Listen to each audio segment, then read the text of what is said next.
So, apparently I did not communicate as well with my wife as I thought I had. First time. First time, yeah, in 35 years. So, the reason that we read the gospel passage this morning is actually just as a quick reminder of how important the prophet Elijah is. That he is sort of one of the great figures of the Old Testament. And So Axel should have been Elijah instead of you. something like that, yeah. But he doesn't have the beard yet to pull it off well. So this morning, actually, what we're going to be looking at is one of the classic Elijah stories. But rather than just reading the story, I mean, what we do on Sunday morning is we tend to look at small little chunks of the Bible because anything longer just gets sort of awkward to read. But there's so many great long stories in the Bible, and so we don't really get to those just because we don't, and because they're kind of awkward to read and to follow. So I thought this morning we would actually look at one of the long stories in the Bible, but look at it by acting it out so that we get a sense of the story rather than just having me read it. So we're going to need some people to be various players in our tiny little drama here. So the first thing I need is I need the prophet, someone to be the prophet Elijah. Okay, so I was guessing Axel was going to be, so Axel, you're going to be the prophet Elijah. Okay, why don't you come and sit here, because Elijah's sort of a loner kind of figure. So you have to sit here by yourself. You can hold the stick, absolutely. There's a prophet staff. And the other person we're going to need right at the beginning is the king.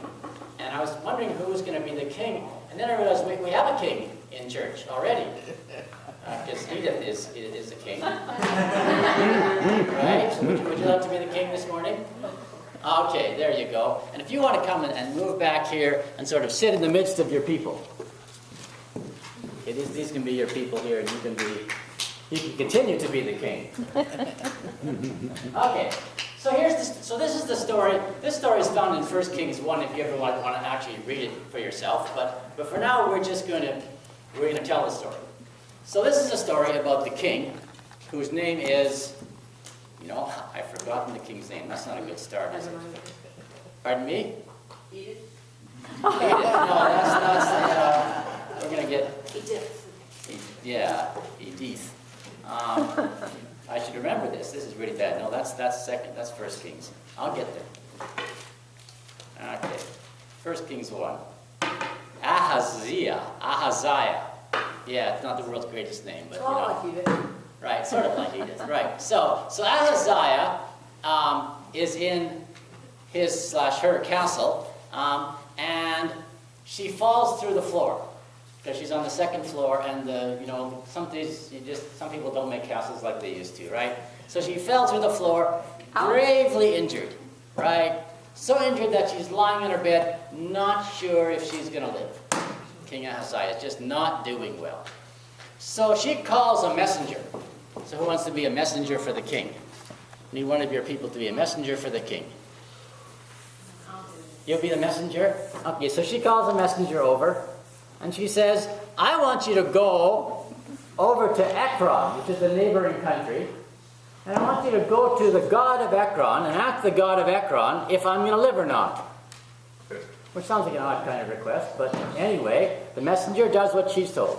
She goes off to, where is Ekron, right? Well, you better find a map before you go. So just sort of wander, and that's good enough for now. Okay, so in the meantime, right, an angel comes to the prophet Elijah. And Mary angel is right there, so the angel comes to the prophet Elijah, and she says, hey, Elijah, I want you to go and meet this messenger and give her the message. And the message is, why? Oh, you gotta know what the message is first. The message is, why are you going to the god of Ekron to find out about whether you're going to live or die? Is there no prophet in Israel? Because of this, you are never going to get up from your bed, you're going to die. That's the message. So, off goes Elijah to this messenger, right, and he gives her the message. Right? The message is, oh, that's not good. You're a messenger of God. You got to remember. Israel, you're going to die because you're being bad. Good enough. Okay. So, Elijah goes home. No, we're not. Right? So the messenger goes back, and the king says, how come you're back so early? I didn't think you'd get to Ekron and back in that amount of time. And the messenger says, well, this guy met me, and he said, because you went and sought the God of Ekron instead of the prophet of Israel, it's bad news. it's bad news. You're never going to get off that bed. You're going to die. And the king said to the messenger, like, who is this guy that told you this? The messenger says, no idea. Right? Except That's blue. he had blue hair, right? And he's sort of a scruffy looking dude. And the king says, oh, that's Elijah. I'm rugged. Yeah. So, rugged, that's the word I was looking for, rugged, thank you, right? So then the king calls one of the captain of his guard. So who wants to be the captain of the guard? Okay, we got a volunteer. Yeah, you can go, yeah, where's that? Okay, here's the captain of the guard, right? And the king says to the captain of the guard, I want you to take 50 of your men and go and get me Elijah. Go get Elijah. Yeah, so you gotta find some helpers, first of all. Can you help me? Yeah. Right? Okay. My arm hurts. Okay. Okay. Collect your arm over here. Oh, army. There's going to be more rolls, so you don't have to all come. Right? So the captain of the guard goes to Elijah's house, and he says, "Oh, man of God, the king says, come." Hey, king says come.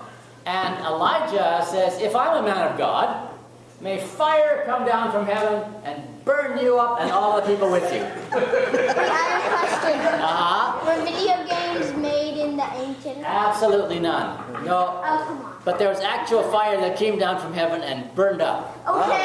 all of them. Right. Not good news. Right? So, what does the king do? The king calls the next captain. Who wants to be the next captain? Yeah, not getting a lot, right? That's why the king does not ask to volunteer. Right? So, Corey, you can be the next captain here. Okay? There's the twin siblings that come with her. Okay, and the king says, I want you to go and get me Elijah. Go get Elijah. Come Right? on. So you gotta gather your 50 people. Okay. You got some more you coming? You gonna all the kids? She's not looking. She doesn't look forward to this. No, there's the, Right here. He's over here. right? So This is Elijah. you guys are just like non-participating back there, Okay, are you? I will follow the orders of the king and There the we general. go. There you go. Okay, Are you and the so general? this captain goes to Elijah, bangs on the door, come, and says, the king says, come out now. King wants you right away. And Elijah says, I'm a man of God. May fire come down from heaven and burn up you and all of your 50 men. And fire came down from heaven and burned them all up. Now I'm running away. Yeah. 102 people. Yeah. 102 people. Just because you didn't feel like getting off your butt. Uh-huh. So, yeah, serious, right? So the king calls the next captain. I'm trying to get up. Come on, Mary Angel. I was burned before, but Oh, okay. Well, yeah, a lot of resurrection here, right? So the king says, I want you to take 50 men Take and 50 men. go get Go Elijah. get burned. Right? So who's going to help this time? time for the barbecue. Not a lot of volunteers for this one, huh? This is where the draft Come on, comes Sam. You need it here. It's a draft. Every Yeah, there's a Second draft person. system. Not Pretend like you this don't know what's volunteers. gonna happen. Yeah, exactly. Okay, but this captain has seen what's been happening. And so this captain says, oh, Elijah, right? Like, please, don't burn me up. I'm just doing my job. Could you please come and talk to the king? Please come. And the angel comes to Elijah and says, yep, it's okay, you can go this time. Okay. So Elijah gets up and goes to the king and basically says exactly the same message that he gave to the messenger, which is, Yeah. So you worship a different God, so you're going to die. and then he went home. And the king died. That thing was like really mean. Yeah, right? So what do we do with a story like this? Well, you know, so one of the things we can do with a story like this is try to put ourselves in the shoes of some of the characters and see how that goes. So let's start with the king. The king started by making a mistake. Right? One of the things that's always puzzled me about the story is the question the king is asking. Because the king sends a messenger to ask, will I die or will I live? But why does the king not ask for healing? That would sort of be, right, the sort of natural thing, right? If you've got God anyway. Exactly, right? You've got a healing God. Why not just say, hey, God, could you heal me? But instead, will I live or will I die? So the first lesson we could learn here is, if you're going to ask God for something, why don't you ask for what you actually want? Right? I mean, because this is God, right? And if you're going to spend your time asking God for stuff, why not ask for what you actually want? But he didn't even ask the one God. Right? He asked it, they're all right. Right, so there's obviously lesson 2, right? Is if you're going to ask God, you might as well ask the real God rather than the God of football or the God of money or all these other gods that people worship in this country. There's a God of football. Yeah. There's 60,000 worshipers on a typical Saturday. Right? It's way better than the churches ever get. God of social media. Yeah, exactly. The God of Facebook, right? So we got all of these other things that we spend so much time and effort on, right? But maybe we spend a bit more time with God, right? So there's some lessons we could learn by putting ourselves in the shoes of the king. There were a lot of messengers in these stories, right? There was messengers doing this and soldiers doing that. And we could also put ourselves into those people's shoes and say, maybe we do a bit too much of that. Maybe we do a bit too much of just doing what we're told. This is what the system says to do, so we're just going to do what it is we're supposed to do. Right? So I've got the house and the 2 children and the 2 cars and the bank account, and I'm just sort of fitting nicely into this system.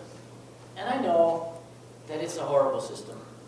Right? Because there's people that are going to lose their homes for no good reason at all, and there's people who can't pay their bills for no good reason at all, and there's a minimum wage but you can't live off of it, and this is not a great system, but I'm doing okay, so I'll be okay.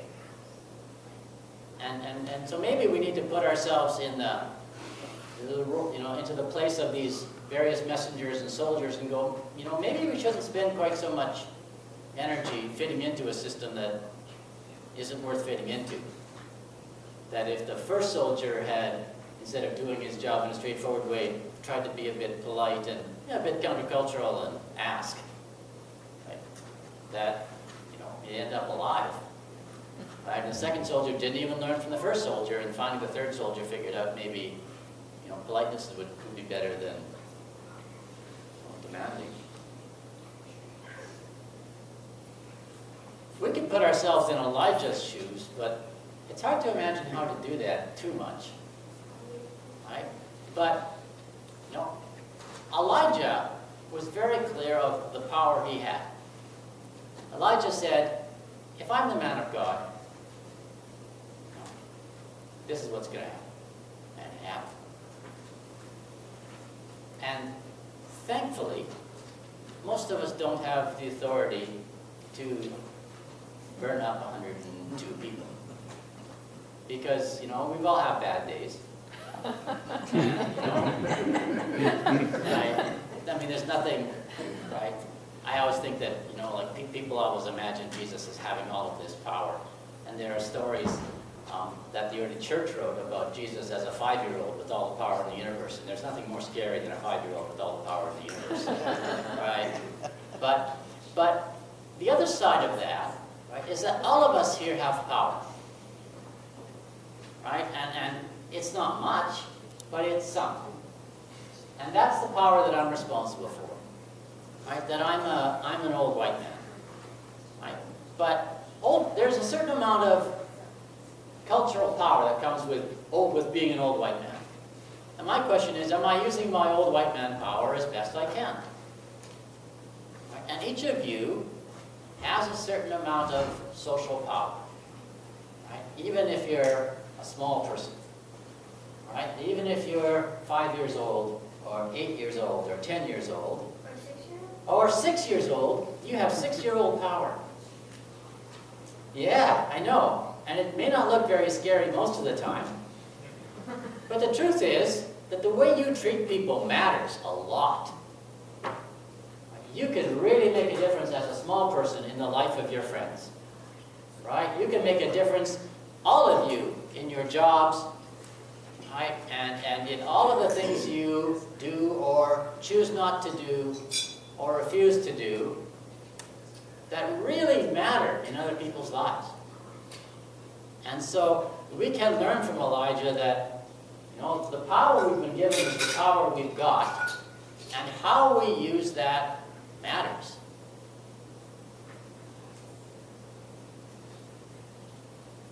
The other thing, however, in this story is to recognize that most of the roles in this story are not available to us.